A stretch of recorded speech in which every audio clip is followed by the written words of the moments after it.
ازيكم حبايبي؟ عاملين ايه؟ يا رب تكونوا بخير. طبعا لا يعلى عن الكبده الاسكندراني.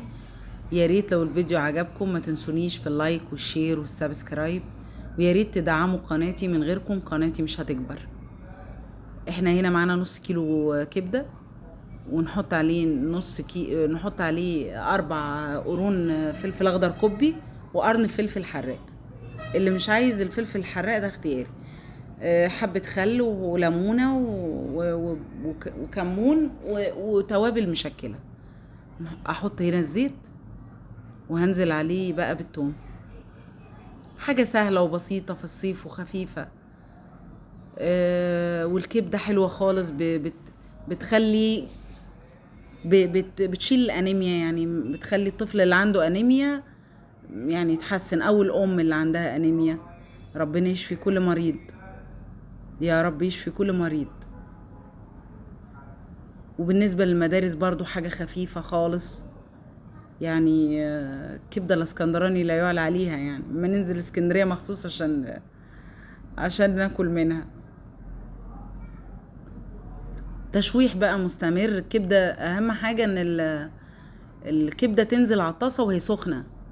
اهم حاجة التوم ما يتلسوعش، يفضل ابيض زي ما هو، يعني مجرد انك انتي تسخنيه بس، لكن ما يتحرقش، ما ياخدش لون.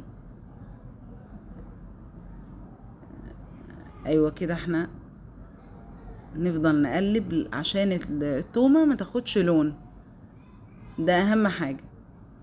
اول ما تطلع ريحتها كده تبدأي بقى انك انتي ايه، تضيفي حاجة حاجة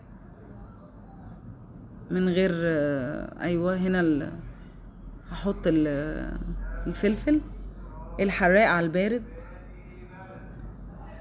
وهشوح تشويحتين،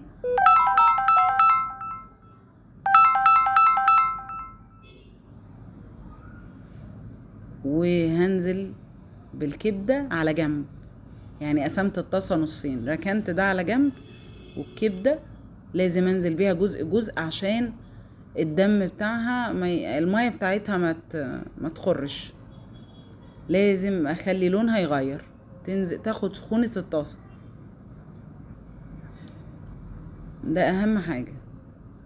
كده انا هنزل بيها كلها، وابدأ احط بقى ايه التوابل بعد ما لونها غير. والتقليب المستمر بقى، الكبدة تحب التقليب المستمر. ما تتخيلوش ريحتها يا جماعة قلب الدنيا، ريحتها قلب الدنيا. بالهنا والشفا، وألف هنا على قلوبكم. يا رب يحسن ما بين ايديكم كلكم يا رب. وسلام يا حبايبي.